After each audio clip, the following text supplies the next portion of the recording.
కారుమూరి నాగేశ్వరరావు గుంటూరు నుంచి అటువైపు బట్టలోడ తీసుకొడతాను చేయమనండి. బహిరంగ సభల్లోనేమో నోటికి అద్దు ఆప లేకుండా మాట్లాడతారు. తప్పులు చేసి ఈ రోజున దొరికిపోయాడు ఈ బుజ్జికన్న. మరి ఈ బుజ్జికన్నకి బెయిల్ ఎట్లా ఇస్తారు? ఈ చిట్టి నాన్నకి ఎట్లా ఇస్తారు బెయిల్? బుజ్జి నాన్నకి బెయిల్ ఇవ్వకూడదు. బుజ్జి నాన్నగానే చూడాలి. నమస్తే అండి, వెల్కమ్ టు అవర్ ఛానల్. మనతో ఈ రోజు పొలిటికల్ అనలిస్ట్ శ్రీలీల గారు ఉన్నారు. మేడం నమస్తే. నమస్తే మేడం, మద్యం రవాణా కుంభకోణం కేసులో కారుమూరి ఫ్యామిలీ అందరినీ కూడా కేసులు పెట్టడం జరిగింది. అందులో భాగంగానే కారుమూరి సునీల్ని అరెస్ట్ చేశారు. ఇప్పుడు నెక్స్ట్ కారుమూరి నాగేశ్వరరావు గారు వంతొచ్చింది. అయితే ఆయన ఆల్రెడీ ముందస్తు బెయిల్ కోసం కోర్టులో పిటిషన్ కూడా వేశారు. బట్ కోర్టు ఏం చేసిందంటే అందులో ఆయనకి ఎదురైనట్టు అయిందనమాట. బెయిల్ ఇవ్వడం అనేది జరగదు అని చెప్పారు. బట్ ఈయన మాత్రం నాకు ఆరోగ్యం బాగోట్లేదు, నేను షుగర్ పేషెంట్, బీపీ పేషెంట్ అని చెప్పేసి ఆయన నాకు బెయిల్ కావాలి అని చెప్పి అడుగుతున్నారు. అసలు అంటే హెల్త్ ఇష్యూ పరంగా ఆయనకి ఏమైనా బెయిల్ వచ్చే అవకాశం ఉందా, లేకపోతే అరెస్ట్ అయ్యే అవకాశం ఉందంటారా?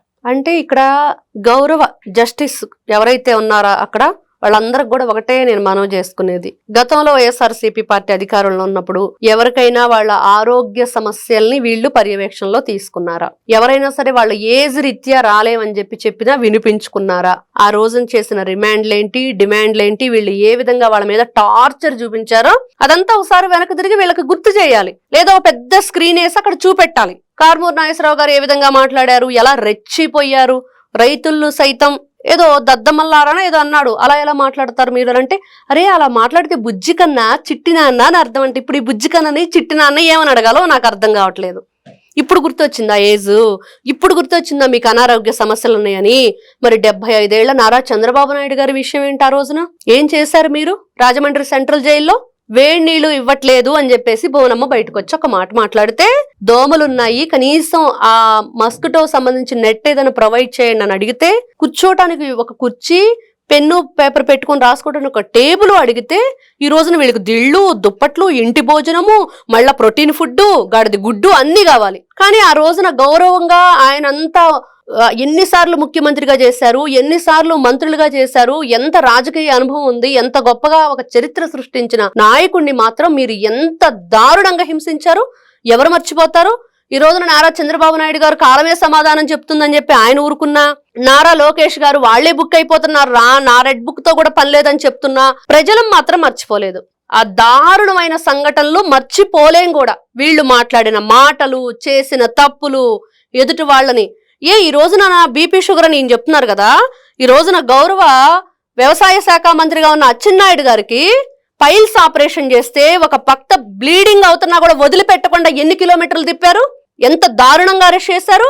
ఇచ్చారా రెస్ట్ కావాలంటే వీళ్ళు? ఆ రోజున రఘురామకృష్ణరాజు గారికి ఓపెన్ హార్ట్ సర్జరీ జరిగి 45 డేస్ కూడా గడవలేదు. ఆయన పుట్టినరోజు రోజున ఆయన నివాసంలోకి వెళ్ళి ఎంత కిరాతకంగా అతన్ని అరెస్ట్ చేసి తీసుకెళ్లారు. సరే తీసుకెళ్లిన దాళ్ళు ఏం చేశారు?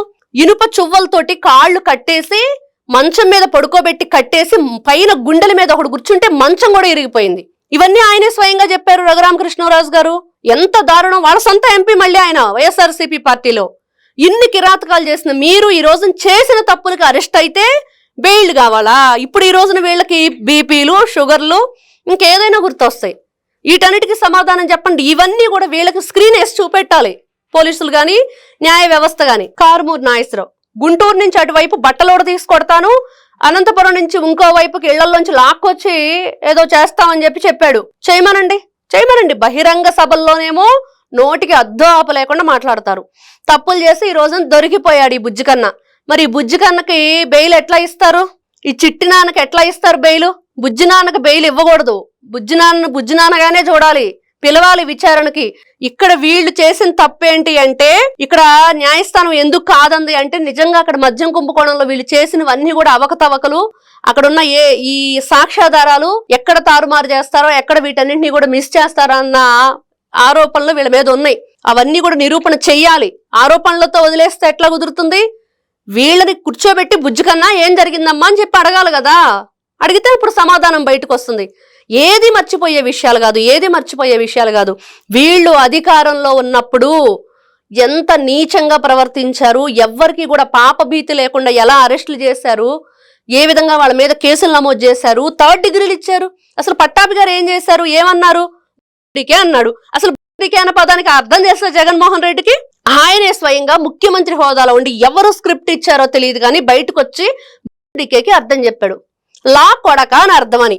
ఏం చెప్పాలి దానికి? అసలు ఒక కొత్త అర్థాన్ని, డిక్షనరీలో కూడా లేనిది ఎక్కడ కూడా ఒక కొత్త అర్థాన్ని తీసుకొచ్చి ఇది దానికి అర్థము, నన్ను ఈ మాట అన్నాడు అని చెప్పి వాళ్ళ ఇల్లంతా ధ్వంసం చేసి వాళ్ళ అమ్మాయి భయభ్రాంతులకు గురైనా ఆయన తీసుకెళ్లి చాలా బాధారు పట్టాభి గారిని. ఎంత దారుణం, ఎంత కిరాతకం. అసలు మీరు ఎప్పుడైనా సరే అసలు అరెస్ట్ వారెంట్ ఉండే తీసుకెళ్లారా?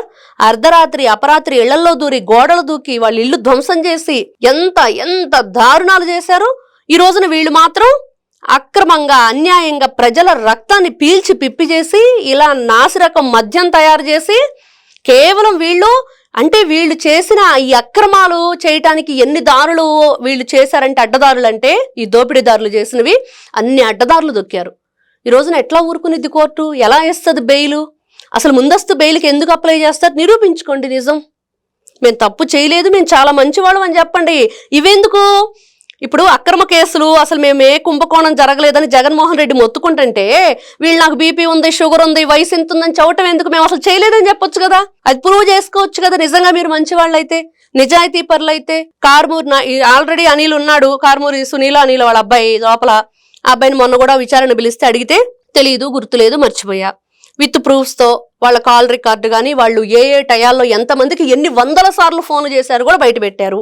అయినా కూడా అవునా నేను ఫోన్ చేశానా, నా ఫోన్ నుంచి వెళ్ళిందా, ఓకే ఆటోమేటిక్ గా డైలీ వెళ్ళిపోయిందిలే, ఇది వాళ్ళు చెప్పేస్తాం, ఇదే చెప్తారు, ఇలానే మాట్లాడతారు. రాజకేశ్ రెడ్డి ఏమంటాడు? అమ్మో నేను ఈ రోజున అంతిమ లబ్ధిదారుడు గురించి చెప్తే నాకు అంతిమ యాత్ర చేసేస్తారు, ఇంకా అదే చివరి రోజు నన్ను లేపేస్తారని చెప్తాడు. అంటే ఉన్నాడు, అంతిమ లబ్ధిదారుడు ఉన్నాడు.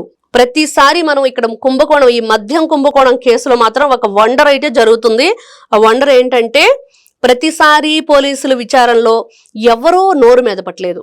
ఆర్టికల్ 20 ప్రకారం వీళ్ళు నోరు మెదపకుండా ఉండొచ్చు, ఒక అక్యూజ్డ్ పర్సన్ సైలెంట్ గా ఉండిపోవచ్చు, లేదా వాళ్ళు ఎటువంటి విషయాలు చెప్పకపోవచ్చు అనేది ఉంది రూల్లో.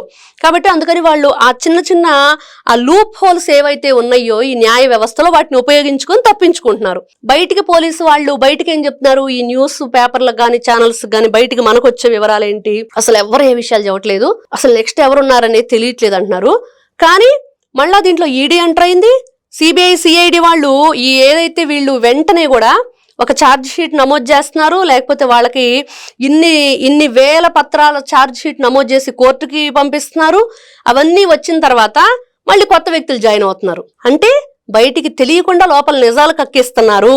మొన్నటి వరకు కారుమూరి నాగేశ్వరరావు లేదు, వాళ్ళ కొడుకుది లేదు పేరు. అసలు చెవిరెడ్డి భాస్కర్ రెడ్డి వస్తాడనే తెలీదు. వీళ్ళంతా గతంలో వచ్చిన వాళ్ళంతా కూడా ఎలా వచ్చారంటే, ఇప్పుడు విజయసాయి రెడ్డి కూడా దీంట్లో ఉన్నాడు మద్యం కుంభకోణంలో. ఎందుకంటే వాళ్ళ ఇంట్లోనే అసలు ఇదంతా స్కెచ్ చేసింది వీళ్ళు 2 సార్లు కూడా. అతను వచ్చి ఏం చెప్తాడు? అదేలే వాళ్ళు అడిగిన దానికి ప్రతిదానికి నేను సమాధానం చెప్పాను, ఎప్పుడు పిలిచినా నేను వస్తాను, ఏది అడిగినా చెప్తానంటాడు. కానీ మీడియా ముందు ఒక్క మాట చెప్పడం, కానీ లోపల ఏదో చెప్తున్నారు. అది నిజంగా అంతిమ లబ్ధిదారుడు వరకు వెళ్ళిద్ది, కొంచెం ఆలస్యం అయితే అయ్యిద్దేమో.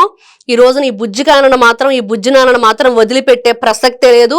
వీళ్ళన్న మాటలు, వీళ్ళు చేసిన పనులు, రెచ్చిపోయిన విధానం, ప్రజల్ని ఏంటి మీకు ఓట్లేసి మిమ్మల్ని గెలిపిస్తే ప్రజల్ని అంత నీచంగా మాట్లాడతారా? ఆ ప్రజలు ఇప్పుడు ఓట్లేకపోతే ఎక్కడున్నారు మీరు? కాబట్టి ఎవరికి ఇచ్చే విలువను వాళ్ళకి ఇచ్చి మీరు చేసే పనులు మీరు సక్రమంగా చేస్తే బాగుండిద్ది. అక్రమ మార్గాన్ని వెళ్ళారు కాబట్టి ఈ రోజున నాకు బాలేదు, నా హెల్త్ ఇష్యూస్, నా వయసు, ఇది చెప్పుకొని తప్పించుకునే ప్రయత్నం చేయవలసి వస్తుంది ఈ బుజ్జి కన్నా. Okay, thank you madam. నమస్తే అమ్మా.